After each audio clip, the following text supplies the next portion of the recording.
नमस्कार। आज हम बहुत गहराई में उतरने वाले हैं उस चीज के दिल में जिससे ये पूरी दुनिया बनी है।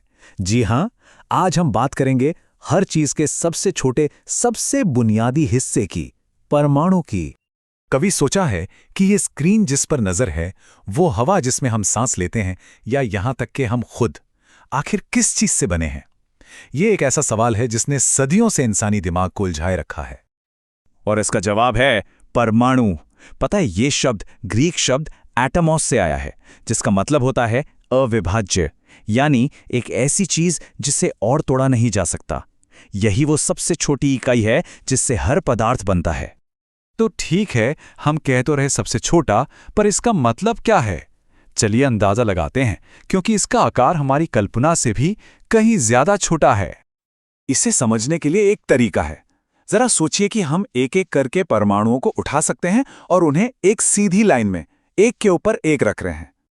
क्या आप जानते हैं, 1 करोड़ परमाणुओं को एक के ऊपर एक रखने के बाद भी उनकी ऊंचाई सिर्फ 1 मिलीमीटर होगी, सिर्फ एक। इसका मतलब है कि एक पिन की नोक पर भी लाखों परमाणु आराम से समा सकते हैं। कमाल है ना? चलिए अब और गहराई में उतरते हैं।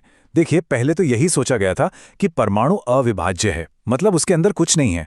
पर अब हम जानते हैं कि यह सच नहीं है। परमाणु के अंदर भी अपनी एक पूरी दुनिया है।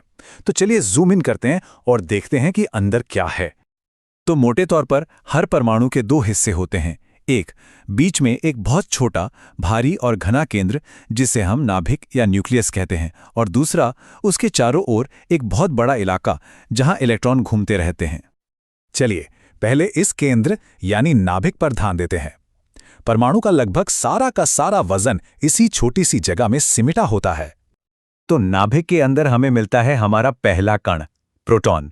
और जैसा कि इसके निशान से पता चलता है, इस पर एक पॉजिटिव चार्ज होता है। प्रोटॉन के बारे में सबसे दिलचस्प बात जानते हैं क्या है? किसी परमाणु में प्रोटॉन की संख्या ही ये तय करती है कि वो कौन सा तत्व है।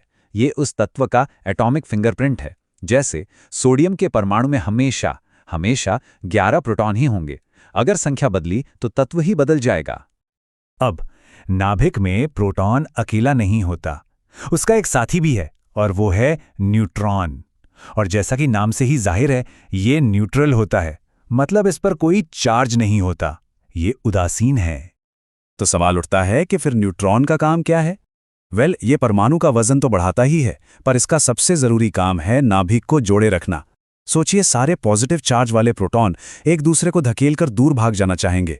न्यूट्रॉन एक तरह के गोंद का काम करता है, जो उन सबको एक साथ कस कर बांधे रखता है। ठीक है, तो हमने भारी स्थिर केंद्र को देख लिया। अब अपना ध्यान वहां से हटाकर परमाणु के विशाल बाहरी इलाकों की तरफ ले चलते हैं, जहां असली हलचल होती है। और यहां हमें मिलता है हमारा तीसरा और आखिरी मूलभूत कण, इलेक्ट्रॉन। ये बहुत ही छोटा है और इस पर एक नेगेटिव चार्ज होता है। इलेक्ट्रॉन की रफ्तार अविश्वसनीय है। ये नाभिक के चारों ओर लगभग प्रकाश की गति से चक्कर लगाते हैं, और इनके छोटे आकार से धोखा मत खाइएगा। हमारे आसपास होने वाली हर रासायनिक क्रिया, केमिस्ट्री का पूरा खेल और यहां तक कि बिजली, सब कुछ इन्हीं नन्हे इलेक्ट्रॉनों की वजह से है। तो सवाल ये है कि ये तीनों कण, प्रोटॉन, न्यूट्रॉन और इलेक्ट्रॉन, मिलकर एक पूरा स्थिर परमाणु कैसे बनाते हैं? आइए इसे समझते हैं। चलिए फिर से सोडियम का उदाहरण लेते हैं। इसके केंद्र में 11 प्रोटॉन और 12 न्यूट्रॉन हैं। अब जो 11 इलेक्ट्रॉन हैं, वो खास कक्षाओं या कोश में भरते हैं। पहले कोश में सिर्फ 2 आ सकते हैं, दूसरे में 8, और आखिरी बचा हुआ 1 इलेक्ट्रॉन तीसरे कोश में चला जाता है।